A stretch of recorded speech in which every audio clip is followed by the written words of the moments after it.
Welcome back to another edition of USCFootball.com's film study. I'm your host, Shotgun Spratling. This week we're going to be taking a look at what happened in USC's 41-34 victory over Arizona. As a reminder, we've recently opened up our film study series to non-VIP members of USCFootball.com on our YouTube channel, but only VIP members get access to the videos the week following each game. So if you want the latest breakdowns without a delay, make sure you subscribe at USCFootball.com and become a member of the Peristyle, the largest community of USC fans on the internet. Without further ado, let's jump right in and see what happened in the Trojans' 7-point victory over the Wildcats. On the offensive side today, we're going to take a look at how the Trojans will have to adapt following the loss of superstar receiver Drake London and some of the guys that are going to have to step up in his absence. That starts with playmakers helping playmakers, such as on this play. Now, Taj Washington is a guy who just drew a PI on this first drive of the game for USC. They got a 1st and 10 at midfield, and now he's going to go from receiver and turn into a blocker. And he's a guy that's been doing this all season. I love the way he attacks blocks, even though he's a bit undersized. But here you're going to see him come in motion. That's a coverage indicator. That's to give Keaton Slovis an idea, hey, is this man coverage, this zone, with the way the cornerback follows him? That's going to give you a good idea. That's going to be a man coverage. So now USC is going to run a screen actually for Keonta Ingram. Try to get him out here in the flag, give him some space to work. And to get that, they're going to have man coverage. So this is going to be the defender that's going to be guarding him. So what does USC do? Send in Taj Washington to pick up the crackback block right here. One of my favorite blocks in sports is the receiver coming in to take on a bigger guy. You see Taj Washington gets his block. He's done his job, but what is he going to do? He's not going to stop. He's going to continue on this play and look and see, hey, can I help out? Can I block someone else? Now on this play, he's actually going to take a big hit right here from Keonta Ingram, but I love the way that he's straining to get up there and make another block, and he just happens to get in the way of Ingram on this play, and you know, Ingram's going to have a huge game in this, but it starts with other guys being willing to make the blocks, being willing to help their teammates out, and not worrying about getting theirs all the time. Later on the first drive now, it's Washington's chance to catch the ball. Taj Washington's going to be running a slant on here. He's at the bottom of the screen. USC is actually running a double slant concept here, which is something we'll see later that ends up on the pick six that Keaton Slovis throws. But watch right here. You're going to see, Slovis is going to be reading. He should be seeing this defender and seeing whether he comes outside. That's what he didn't see on the interception. But he's able to see this is going to be an easy pitch and catch. Double slants. The way the cornerback is playing wide. Now he tries to straighten up. But Taj Washington's going to be able to beat this guy easy right here, nice pitch and catch. And then there's actually a targeting call on this, so USC had gotten a holding that backed him up. Targeting is going to give him an automatic first down and takes away a safety from the Arizona secondary, which was already pretty weak to begin with. So this ends up being a crucial play because USC is going to be able to attack their safeties over and over in this game. One thing that could be an issue for USC going forward is their ability to create some open targets for the quarterbacks. Drake London could do this on his own. You see him on this play right here. He's up at the top of the screen. He's going to have press man coverage from Christian Roland Wallace, and it's just not going to happen. You're not going to press Drake London. He's too big, he's too strong, and he has too many moves. You're going to see him right here. He's going to take off the line of scrimmage. Roland Wallace, the cornerback, is going to try to get his hands on him, try to slow down his momentum, slow down his route to keep him from getting into his action. But a little bit of a juke here. Nice move. You see the swipe and miss, and now as soon as London creates the break, look at the separation he's got. That's a good 2 yards there. Easy pitch and catch for Keaton Slovis, and look at all this room to run because of the route inside from Gary Bryant is going to take the other defender out. He's got a clear path to run forward. USC's their other receivers are going to have to do a better job with their routes and creating crisp routes so that they can get some easy pitch and throws like this one for the other receivers going forward in this offense. When USC uses motion, it can be really effective. Here's the completion of the first drive of the game for them. 2nd and goal, they're going to get in on a Keonta Ingram run. But it starts with this motion right here, a speed motion from Taj Washington. You're going to see him not just coming in and jogging, he's going fast, and then he stops and comes back. Now from this, that's also a coverage indicator. Keaton Slovis knows from the way that no one was chasing him over the top and then trying to rush back that this is going to be a zone coverage. So if he decides to throw this ball, he would have Taj Washington coming in the flat, but it's not necessarily a great play against a zone coverage, so that's going to give him an idea, okay, this is the time to hand the ball off to Keonta Ingram, let him go to work. But it also pushes the safety out just one step, and he's the guy that's going to be at the goal line trying to stop Keonta Ingram at the very end. We're going to see the defensive end gets inside of Eric Kromenhoek, so JuJu Wolf is going to, instead of coming out to block this guy, he's going to help right there, and that creates just enough of a crease, and Keonta Ingram going to get downhill really quickly and enables him to get in. But again, you see the top end defender, because of that speed motion, he made a little step outside, and then he tried to come back in, but it was a little bit too late. He's not in the same positioning. Keonta Ingram straight downhill. As soon as he sees this little tiny crease, he doesn't take any time, doesn't waste any motion, goes straight downhill, knows what is ahead of him, knows what he needs to get to the goal line. USC is in for 6 points to open the game. Honestly, it's just a little sad that we're not going to see plays like this from Drake London going forward. I mean, this is just what he does. He's just special. Short, 2 yard behind the line of scrimmage. Whoop, whoop, wee, whoop, whoop. Run through this guy. And then he gets finally tackled 12 yards down the field on a throw that was 2 yards behind the line of scrimmage. Just throw it out there, let him go to work, and that's what he could do. Again, other playmakers are going to have to step up. Someone else is going to have to start making some big-time plays like this. When USC doesn't scheme open someone wide open, can someone make a guy miss like Drake London could do almost every time? USC throws it short. Arizona can't stop it. The very next play, USC throws it deep, and Arizona can't stop it. And this is going to be the 62-yard touchdown pass to Gary Bryant Jr., one of the biggest plays of the season for USC. And something I've been looking for in this offense is those deep shots to Gary Bryant, using that speed, especially down the middle of the field. But it starts up front with the blocking. Jalen McKenzie is actually going to get away with a hold on this play. We'll see it in a bit. But it starts over here on the opposite side. JuJu Wolf is going to take a little step back. And then watch this chip block. He is going to destroy the defensive end right here with this block. Puts him on his butt. And then Cortland Ford knows what to do. Once you see a defender go down, you finish him off. You lay on top of him, don't let him get anywhere. Jalen McKenzie gets away with this hold, but because of that chip block, because of that big hit, look at the space that Kedon Slovis now can roll to his left and give himself a little bit more time to let Gary Bryant get down the field. And I love that Kedon Slovis actually continues to look downfield. He could throw it right here. JuJu Wolf is open. This is a nice short gain on a first down. You could pick up a nice 5 yards there to start the drive, to start this down sequence. But instead, he's looking downfield for the big shot, and he's going to get it. Gary Bryant Jr. gets behind the safety. Now, remember we said that Jackson Turner, the safety for the Wildcats, was ejected for targeting. This is the backup that came in for him, number 7 here, Reddy Short. And then just a terrible play by the other safety, just looking at it wrong, just gets confused, jumps up. Come on, son, you got to do better than that. The Arizona coaches are not going to be happy with that. But Gary Bryant Jr. behind the defense, big touchdown for USC to answer after Arizona had got a big touchdown of their own. That's the type of deep shots that Gary Bryant Jr. can help open up this offense, open up some of the underneath stuff if you push the defense down the field. And if they don't respect it and they don't back up a little bit, you beat them over the top with Gary Bryant Jr.'s speed. USC is going to pick up a chunk play here on their third drive, despite one of their players getting beat. Liam Jimmons is going to get beat on this play, the right guard, but what does he do? Does he give up? Does he look back and tell Slovis, hey, watch out, man, that guy's coming? No, he continues to fight and continues to strive to try to block this guy. Even though he's by him, if he gives up right here, that's a clear shot on him, Slovis. The play is over. But Jimmons continues to battle and gives Slovis a chance to step up and then step out. Watch him here. He's going to finish this guy off, put him on the ground. And that's just continuing to fight and wanting to finish your blocks. Slovis does a nice job here rolling out, knows there's a hit coming, throws it on the money too right here to Kyle Ford. You're going to see Kyle Ford coming in the picture. Nice catch right here at the sideline. The ref's going to come in and spot the ball here. We're going to see, wait, where are you at, ref? Here we go. Nice. And wait a second. That's not where Kyle Ford caught that ball. Excuse me, sir. Where did Kyle Ford catch that ball? This would be about right here. So I'm saying a 42, 43-yard line when he runs out of bounds. And yet we got Pac-12 refs, so this guy's going to come running in and spot it at the 47, 46. So USC only loses 4 yards there because of Pac-12 referee incompetence. Here's another angle of that throw from Kedon Slovis to Kyle Ford. One of the underrated aspects of Kedon Slovis' game is his ability to throw on the run with accuracy. That's a perfect throw right there to the outside at the sideline. No defender is going to be able to get that one. It's either his guy catching it or it going out of bounds.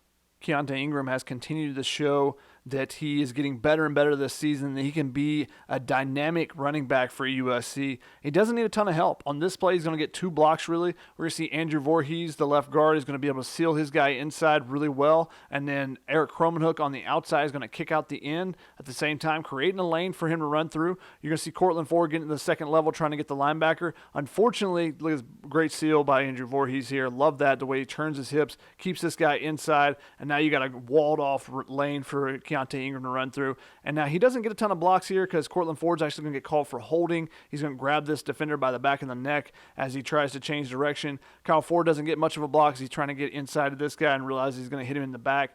But Keonta Ingram, great vision right here. Seeing these guys, their hips are turned inside. They're running this way. They can't stop and turn on the dime. And he's able to juke and go outside. And there's a huge lane out there. So he gets out there, going to run, going to stretch for the pylon, dive for it, and knocked out of bounds. Unfortunately, though, the entire play is coming back because of Cortland Ford's holding penalty. Without Drake London's ability to make the wow plays, USC is going to have to be more efficient in scoring opportunities, something they've really struggled with this season at times, including right here. They have a 3rd and 12, 3rd and 13. Here they're right outside of the 35-yard line. If they can get 5-10 more yards here, they're in field goal range. Even with Parker Lewis not participating in this game, USC had just burned a timeout because the play call took too long to get in. And once again, they're down under 10 seconds on the play call, and Keaton Slovis is still looking at the sideline, looking for an adjustment. USC has to speed up this process here, and now they're going to finally get the snap off. And it seems like a waste because they don't really scheme up something to get anybody open here. If they get 5 to 8 yards, something here in the middle of the field, they could at least kick a field goal or have an attempt at it, or even go for 4th and 4, 4th and 5. But instead, they're running all the routes past the sticks, and now Keaton Slovis, eventually Cortland Ford is going to not be able to keep the block. Slovis doesn't have anything open. He's looking downfield, trying to create a new angle. What he probably should have done is dump the ball off here to Keonta Ingram, give him a chance, but you can't take a sack in that situation when you need to pick up a few yards to get you in field goal range or to keep you in field goal range. You can't take a sack and push yourself out of field goal range, and now USC is going to have to punt the ball. So that one's on Slovis. It's also on the play call, but everyone's got to work a lot more efficient when USC gets down inside the opponent's 40-yard lines going forward, or else USC's not going to have a chance to win any of these next 4 games, even with some teams that have been really struggling in different areas, because they have to be more efficient, and that's on everyone, starting with the quarterback, starting with the offense coordinator. USC's offense could be in a lot of trouble if they don't clean some things up, because Drake London made up for a lot of mistakes. On this play right here, he's on the bottom here. He's just going to create so much separation early that it opens up this pass play for Jackson Dart. He can get rid of the ball quickly, which he has to do because this linebacker is coming, and he's going to run through here straight free. They miscommunication on the offensive line. No one blocks him. And if Drake London's not wide open and he has to go to his next read or his next read after that, he's getting drilled. This is a 3rd and 3. The drive is going to be over before it even starts here. And he gets it off just in time and just high enough to get it outside the hands of this dropping linebacker, else this drive could have been over a lot sooner then. But look at the separation that Drake London has created. Look at all the other receivers on the field. You see JuJu Wolf is covered up here down at the bottom. Taj Washington, the defender's right on him. Gary Bryant Jr. actually fell down. Someone is going to have to step up, and more than likely it's going to take more than one person. Everyone's going to have to elevate their games a little bit if USC wants to continue to move the ball the way they have, and if they want to try to score in the red zone a little bit more efficiently.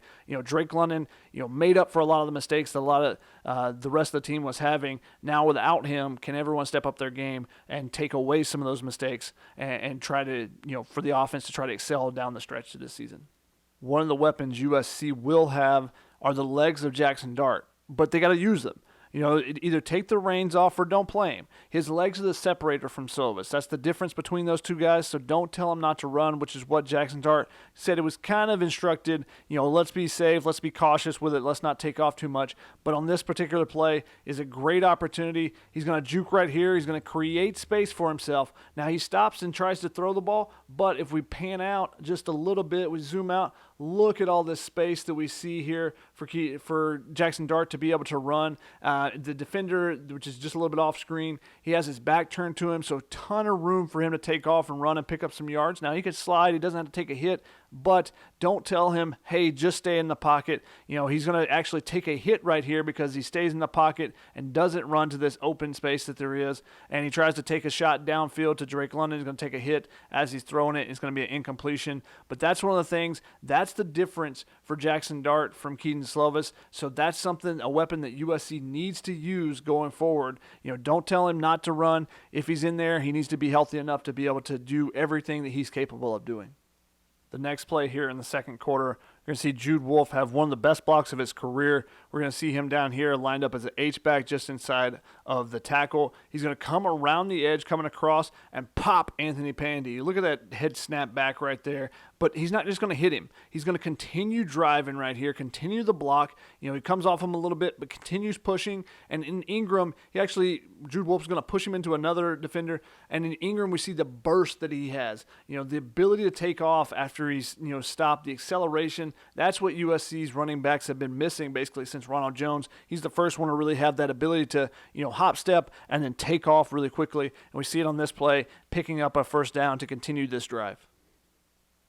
I think Jonah Monheim has a bright future for USC, but here he's playing a right tackle, and he got demoted and didn't start this game for the first time this season. He did finish the game at right tackle over Jalen McKenzie, but right here he's got to understand imminent threat a little bit better. He's going to have a defender coming off the edge that's going to be blitzing, and then you're going to see the linebacker is also going to be coming blitzing. He initially goes for the defender outside, and then inexplicably turns to the linebacker. You got to understand, whichever guy is the imminent threat, that's the guy you got to pick up first, and then you worry about the linebacker later. Jackson Dart takes another hit here. He took several hits, and despite playing only a few drives, he is able to get the ball out with a little bit of a Patrick Mahomes throw here to the side, and Keonta Ingram's going to pick up a few yards, but if he had a little bit more time, we'll go back, we'll look in the middle of the field. It seemed like there were some options for USC. We look at it, and USC's got Eric Cromanhook. He's open. You got Kyle Ford potentially open up here at the top, and then you also have Malcolm Epps, who was running deep down the middle. He could have potentially been open as well, but because the pressure is there so quick, because Monheim decides to take the linebacker instead of the edge rusher, that ends up leading to Jackson Dart just trying to get rid of it as quick as he can and finding the ball, getting the ball out to Keonta Ingram. The Trojans now facing a 3rd and 1 inside the 10-yard line. Can you pick up the first down? Can you pick up a touchdown, or you're going to have to settle for a field goal? They're going to run a similar play to the Keonta Ingram touchdown right earlier. You're going to see Drake London's going to go in motion as well here again. You're going to have that quick short motion, sprint over, now speed it up, and he's going to go outside, inside, and you see the DB that was shadowing him. This is a coverage indicator, so Jackson Dart knows his man coverage because the way he shadowed him on this, but because he plants hard and turns his hips towards this side, now Drake London, after coming back outside, should be open, and it's going to be an easy pitch and catch for Jackson Dart because the cornerback got turned around because of that quick speed motion before the snap, which is something I really like that USC has done a little bit more of this season. And then Drake London's going to do the rest. He's going to get in for the touchdown. Unfortunately, he's going to get rolled up on here. We're not going to want to watch that. Just put a little single tear dripping down the face and not being able to see Drake London the rest of the year. But one of the motions that USC can do to potentially get some of their other receivers open and create some open plays for them going forward. Moving forward in the second half, it's all about corrections for the USC offense after they only scored 6 points in the second half, 2 field goals after in the first half having 5 touchdowns on 6 drives, just nothing going for them in the second half. Here's one of the kind of things that's emblematic of what happened in the second half. This is a 3rd and 7 in the third quarter, late in the third quarter. USC is actually going to go with 2 running back set for the first time since the Colorado game. But 3rd and 7, they're looking to try to get Vavae Malepeai out here in the flat or potentially on a wheel route. They're going to try to create some traffic in the middle here. It's a man coverage they're facing, but it doesn't matter what the routes are if you don't give the quarterback any time to throw the ball. And that's what's going to happen. Jalen McKenzie with a lookout block here. He's going to get beat right off of the bat here, and he's going to turn his head and be like, look out, Kedon. This guy's coming for you right now. Lake McCree, the tight end, is trying to create a little bit of traffic there. Doesn't do a great job. So, there's not an immediate throw there for Kedon Slovis, so he's waiting to see the wheel route and then moving on to the next progressions. But there's no time to go to the next progressions when you're getting hit in your ear hole immediately from an edge rusher like that. That's something USC has to correct. You can't let those guys come screaming off the edge and get to the quarterback before he even gets to a second read. For the final offensive play, I do want to end on a positive note. Here's another long Keonta Ingram run. He ran for over 200 yards. Could have had another 100 in this game if it wasn't for some penalties. But this starts with USC. They've been struggling a little bit with the tight ends blocking inside and things kind of getting clogged up as we saw in that last play. So they're going to widen out the tight end. You're going to send JuJu Wolf into motion here. That's going to make the safety come over a little bit further to the top and just create a little bit more space here in the box for USC's offensive linemen to work. Get some great blocks. It starts with Brett Nealon. We're going to take a look at it from another angle and see just how this run develops. But Keonta Ingram running hard, throwing stiff arms, getting to the next level, and then getting out there for an explosive run. But here's a look at it from another angle. After the motion, the big thing on this play to get it started are two reach blocks. You're going to see Brett Nealon. He's going to get around to the front side of this defensive tackle, and Jonah Monheim is going to do a really nice job getting to the front side of this defensive tackle. That allows, we're going to see them here, get over here, get out in front. You see them walling off and creating this. Not a great block from Brett Nealon, but that you don't have to have a great block every single time. And just because those two guys do their job, now that allows the two guards to be able to do their job as well. You're going to see Justin Dedich here. He's going to get up to the second level, pick up this linebacker. Same thing with Liam Jimmins. He's going to be able to get to the second level and pick up this linebacker. And then Andrew Voorhees is going to do his job just kicking out this defensive end, let him come upfield, get out of the play, and that's going to give Keonta Ingram plenty of room to run. But here it is, those two reach blocks. Now you can get outside. You see Justin Dedich get out there, get the block on Pandy, and you see the nice seal block here, beautiful block by Liam Jimmins to create that hole. And now Keonta Ingram has not been touched. He's off to the races here, and he's able to get in the secondary, throw that stiff arm, create some extra yardage using his abilities. But it starts with those blocks up front, creating some space for the guards to be able to get to the second level. Now let's move over to the defensive side. We'll start back early in the game. Just some unacceptable plays from the defense, and that's why this became a game late. Dante Williams said that they were expecting Jamari Joyner, kind of the Wildcat quarterback for Arizona, to be more of a running threat than a true quarterback. You can see that from USC's lack of substitution. This is a 3rd and 8 play, and they keep in Stanley Taofo. They keep in their their normal defensive front instead of putting in their pass rush unit in a 3rd and 8 situation. They normally would go to Elijah Winston or Corey Foreman or someone to come off the edge and but they think it's going to be a run, so they decide to keep the players in, and because of that, they don't get much of a pass rush at all here. Everyone's kind of expecting it to be a run, so there's not a ton of pressure. Joyner has all day to throw, and then Isaiah Pulomau just gets beat behind him. A double move from Tavion Cunningham in the slot, and Craig Naivar talked about it earlier this week and said, "Hey, we got to know on that play. If we're beat, let's just take the pass interference and live with a 15-yard penalty rather than an explosive play." And Arizona gets on the board here early, and that's going to give them some confidence that hey, we can move the ball against USC and we can score some big plays. Of course, it wasn't all negative for the USC defense. Here's one of the nice plays. Tuli Tuipulotu is just going to be too strong for an offensive lineman. And one of the things that USC did a little bit different in this game, Elijah Winston is playing for the first time, getting some edge pass rushing opportunities in these 3rd and long situations. This is like 3rd and 12. They also moved some of their pass rushers inside. On this play, you got Hunter Echols in here. We'll see Corey Foreman at later times. Sometimes Drake Jackson would be lined up as an interior. And, Vic Soto said, they thought that they could beat the guards with speed. Well, they can also beat them with power. And that's what Tuli Tuipulotu is going to do up here. We're going to see him just destroy the right guard, just flies by him. He's going to have a direct line to the path to the quarterback, just throws him out of the way. Just too strong right there, throws him off balance with one violent swoop, and now he's got a direct path to the quarterback. That's the thing. If you can get pressure up the middle, it's such a quicker route to the quarterback than going around the edge, trying to bend around an offensive tackle and having a quarterback step up. If you can get pressure in the middle, it makes it that much more difficult for a quarterback to either get away or to find an open receiver when they got someone right in their face. Moving forward to the second quarter, this is where Pac-12 refs earn a bad name and a bad reputation. I mean, what is going on here? We got Tuli Tuipulotu at the top of the screen here, coming off the edge. He's going to try to loop inside, and he's just going to get held. He's going to get obviously held. The referees see it. They throw a flag on it. The offensive guard knows that he got beat. He gets beat right here, so he's holding on, latching on for as best he can, tackles Tuli Tuipulotu to the ground. Hey, I didn't do it. I don't think. He sees the flag here, and then watch the disappointment in 78. Oh, geez, they got me. The quarterback throws the ball away. It's 3rd and 30, or it's going to be 2nd and 30 on this play after the flag. And Arizona's out of field goal range now with this flag. But then the refs just inexplicably just pick it up and say, no, there wasn't a holding. No explanation, just, no, it wasn't one. Even though you threw the official, the white hat throws the flag and says, yeah, that was going to be a holding, and then decide to pick it up. Doesn't make any sense, and that's Pac-12 reffing. Ultimately, that holding call that's taken away won't matter, but that's because, on the very next play, Tulu Tuipulotu is going to get to the quarterback, but it all starts with Drake Jackson. Like I said, they lined up some of their pass rushers inside. He's going to use the speed that he has and the combination of his power to blow right by. He's going to get in here, and then Tulu Tuipulotu is going to stunt inside of him, and is going to, the quarterback has nowhere to go because you got Drake Jackson coming at you and Tulu Tuipulotu. Sack on third down. USC forces a punt.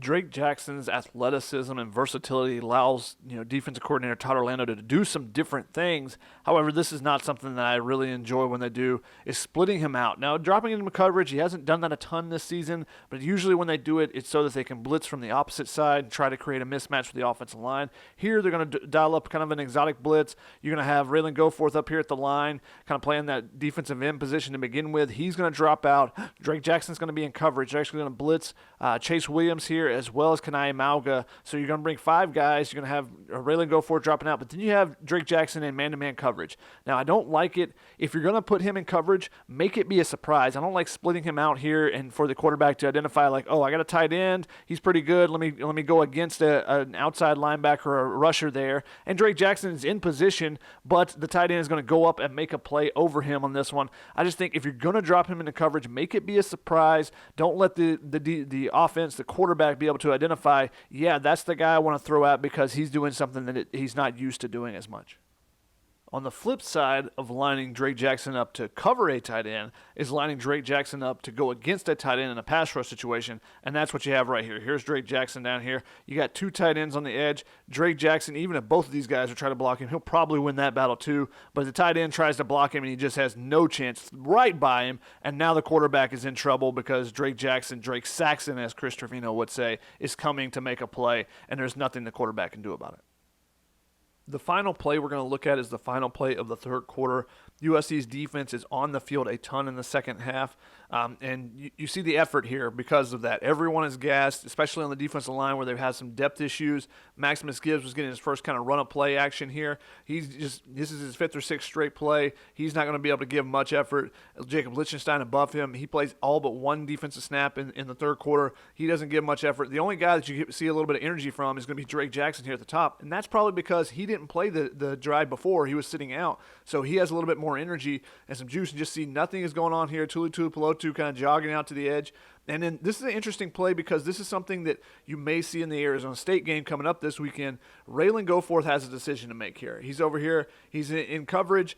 Do I stick with this receiver? Do I attack the quarterback? No one else is kind of attacking the quarterback. He goes for it. But Jaden Daniels does a really good job of forcing the issue on these type of plays, of getting outside, deciding, forcing the defender to identify, do you want to attack the quarterback? And then he'll dump it off over the top of you. Or do you try to sit back and let him run and pick up some yards here? That's going to be something interesting to watch for USC this weekend against Arizona State. Will Plummer does a good job here getting it off. And if this guy catches the ball and turns back inside, he's got a ton of green grass. Now, why is that? Well, one, because Raylan Goforth ran inside, but Kenai Mauga is chasing the tight end across. But watch the effort here. Just kind of lollygagging, just kind of jogging over here because he's absolutely gassed. He plays almost every play on defense as well. If that receiver had turned back inside, there's the potential that he picks up the first down on this play. There's the potential that he makes one tackler miss, which is something that's been common for USC, especially in second halves. And, then maybe he gets into the open field and can score on this play. It's just a 4-yard play, and it doesn't mean that much in the grand scheme of the game itself, but it's emblematic of some of the issues that USC has had. And because they haven't been able to build that quality depth, they're not able to rotate some of those young players in and get them some time and rest some of those starters. And you see the impact of it in a quarter where they played a ton of snaps. At the very end, they're all gassed and they don't have a ton of effort. That's going to wrap it up for this edition of USCFootball.com's Film Study. Thanks so much for joining us, guys. Make sure you hit the like and subscribe button down below. And if you want to get this content the week after each game for USC, make sure you're a subscriber at USCFootball.com as well.